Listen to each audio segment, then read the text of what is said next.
This is the best of the week on Relevant Radio. The Drew Mariani Show on Relevant Radio. Let me bring right into the conversation Dr. Paul Kengor. He's a professor of political science at Grove City College in Pennsylvania, also the executive director of the Center for Visions and Values. First, let me welcome you to the program. Great to have you. Yeah, hey, Drew, great to be back. Thanks. I think God has really chosen this particular pope. We have some troubled times, but we're going to need some real leadership, right? Commander, the helm of the ship. And I think we have one here.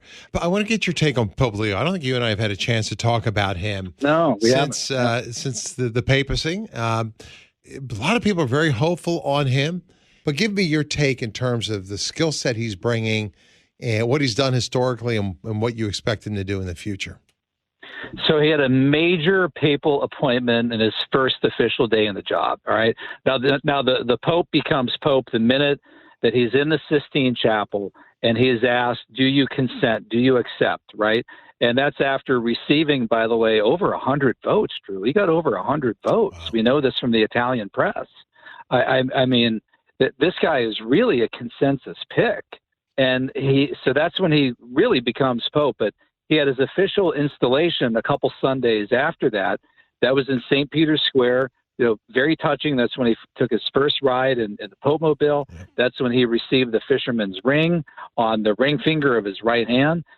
In terms of how the church can reclaim a moral voice in today's secular culture, how do you see him helping us with that? I mean, you see some of the challenges that he faces already, but what model for evangelization is he going to be, and how do you think he's going to advance the church in that area? Yeah, so I would say clarity with charity. This Pope wants to listen, wants to be charitable, but he's also pushing for clarity in doctrine. And he gave one of his first talks after assenting to become the next Pope on May 8th. So one of the first talks was at the Sistine Chapel, May 9th. That's when he spoke to the cardinals. And that's where he also spoke some English at the start of his talk. And he talked there about how doctrine unites rather than divides. And I can tell you, as somebody who teaches at a largely Protestant college, a lot of evangelicals today say, oh, doctrine divides. Doctrine's not good. It divides us, right? But Leo XIV has said, no, doctrine can unite us, because doctrine, these are like guardrails. They're like fences, right? They define what the church is really about. And if you use doctrine for clarity, that will provide that could serve as a unifying force in the church. I think this man, who calls himself a son of Augustine, and brilliantly picking the name Leo XIV after the Leo XIII, I think he's going to provide that. I'm hopeful, that prayerful, that he's going to provide that badly needed doctrinal clarity. Yeah, I think it's well said. You know, the other thing that you talk about doctrine, how it can unite us.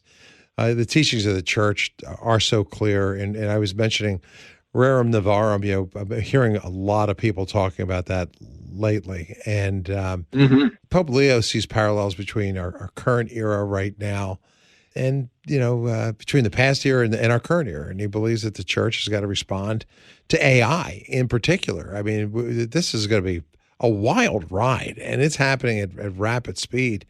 Yeah, he stated this. He says, in our own day, the church offers everyone the treasury of her social teaching in response to another industrial revolution and to the developments in the fields of artificial intelligence that pose new challenges for the defense of human dignity, justice, and labor. I mean, this is a man who has vision, who sees not just the problems that are before him and the fires that he has to put out, but he can see through the smoke. He can actually see above it, and he sees the looming threats that come, and his role to shepherd the church through what is going to be really new frontier. I think it's not just about technology; it's really about humanity. And the Pope is calling on the church to engage the world in this. How do you see him leading on this front? Because we're going to need real moral guidance when it comes to this new advancement, this new technology. Yeah, that's what you need. You need a great intellect in your Pope, and this is a guy who said those things about AI and rerum novarum and the new revolution and human dignity. He said this within 48 hours of being picked as the 267th successor to the chair of St. Peter.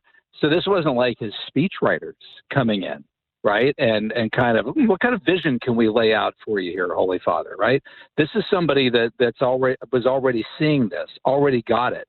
And also, too, I mean, Rerum Novarum was one of the best condemnations of socialism ever put out by the church. Yep. It supports human dignity and the worker, but at the same time condemns socialism and the attacks on private property.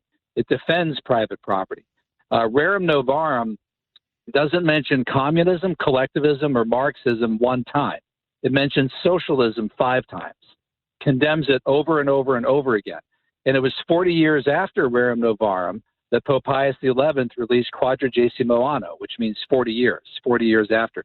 And that was the document invoking Rerum Novarum that said, there is no such thing as a Christian socialist. One cannot at the same time be a good Catholic, a true Catholic, and a socialist. And then it was 100 years after Rerum Novarum in 1991 that Centesimus Annus by Pope John Paul II came out. And I think that's probably the single best church document that condemns materialistic capitalism, but at the same time also condemns socialism and Marxism and ideologies and isms that attack property rights. And I think it's very clear that this Pope, and also him being an American, he understands it. I mean, like Estru, he grew up in the 80s. Yeah. I mean, he knew what the evil empire was. Yeah, well, living both in the South, in South America, as well as being raised in America. I mean, he's got to look, as you and I do, at our culture today, and you think, look at how crazy it has become with this Marxist ideology that has infiltrated, higher academia and so many other areas of the culture. So I'm sure he's got a clear vision on that as well in terms of being able to lead and to guide. And it'll be interesting to see what encyclicals he writes and what comes out. Hey, like what you just heard? Then share it with your family and friends. And thanks for listening.